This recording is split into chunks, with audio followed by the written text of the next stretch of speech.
that the usual, now we will prove that the usual metric space, next theorem है the RD को कहते हैं usual metric space is not compact.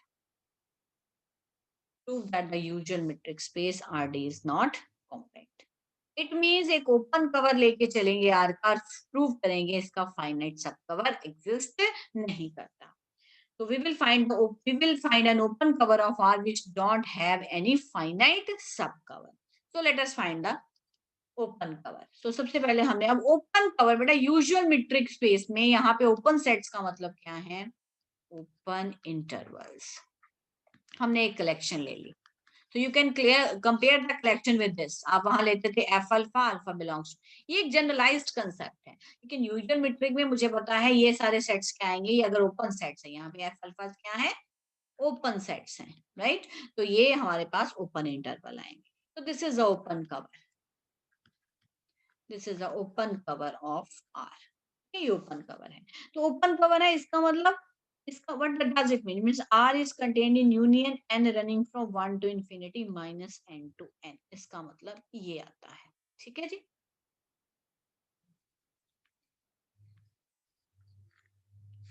This is the meaning कि this is the open cover. It means मुझे prove करना है कि अगर R कॉम्पैक्ट नहीं है तो R is not contained in union I running from 1 to n, किसी फाइनाइट इंटरवल्स की कलेक्शन में कंटेन नहीं होगा. मुझे ये प्रूव करना है. टू प्रूव ये होगा, राइट? चलो हमने मान लो फाइनाइट कलेक्शन ले लिया. अब नजर ही आ रहा है, suppose we have taken the finite collection n1 n1. Let us take the finite collection minus n2 n2 soon up to minus nk nk.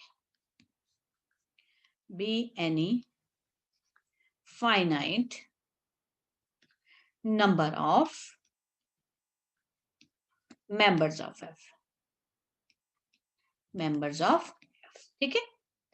सो अब सपोज करो मैं यहाँ पे ये ले लेती हूँ, मान लो -1 to 1. This is for the sake of understanding कि आपको समझ में आ जाए भी ये मैंने क्या लिया है. ठीक है. मान लो मैंने इतने मेंबर से लिए -1 to 1 -2 to 2. ठीक है जी.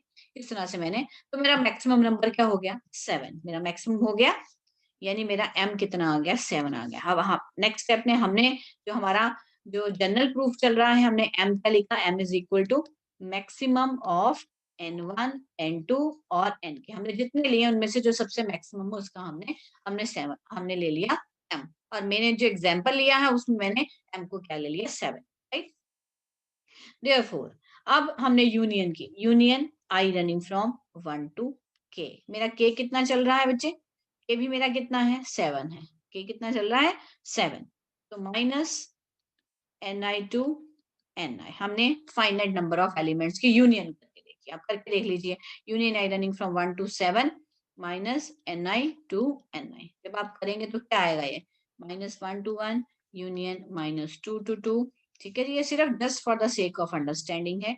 यूनियन -3 to 3 सोन अप टू यूनियन -7 to 7. ठीक है. तो आप बताइए जब आप यूनियन करेंगे बच्चे, this is -1 to 1, this is -2 to 2, चलते जाएंगे, दिस इज -7 to 7. तो मेरा काम तो 7 पे खत्म हो गया. लेकिन बेटा ये तो इनफाइनाइट नंबर ऑफ एलिमेंट्स हैं इसमें. तो यूनियन कर रहे हैं, पहले हमने इसकी यूनियन की, फिर इनकी की, फिर इसकी की. तो यूनियन में कौन आएगा? यूनियन में आपके पास आएगा द इंटरवल -7 to 7. तो या इस केस में क्या आएगा? The interval -m to m. तो क्या मुझे बताइए कि क्या ये जो आपके पास एक इंटरवल आया, क्या ये पूरे के पूरे आर को कवर करता है?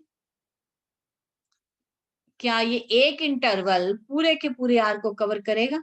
सिर्फ एक इंटरवल लिया, ये देखो ये पूरा आरडी है, तो उसमें क्या मैंने सिर्फ एक इंटरवल ले लिया फ्रॉम -7 to 7, सिर्फ इतना इंटरवल लिया.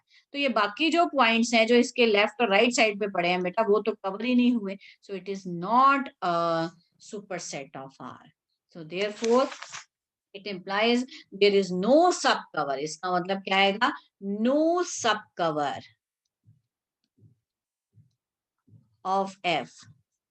ठीक है जी. Exist which covers R. Therefore, the usual metric space RD is not a compact set. So RD is not a compact set. That's all. Right? I hope this concept of compact in usual metric space is clear to all of you.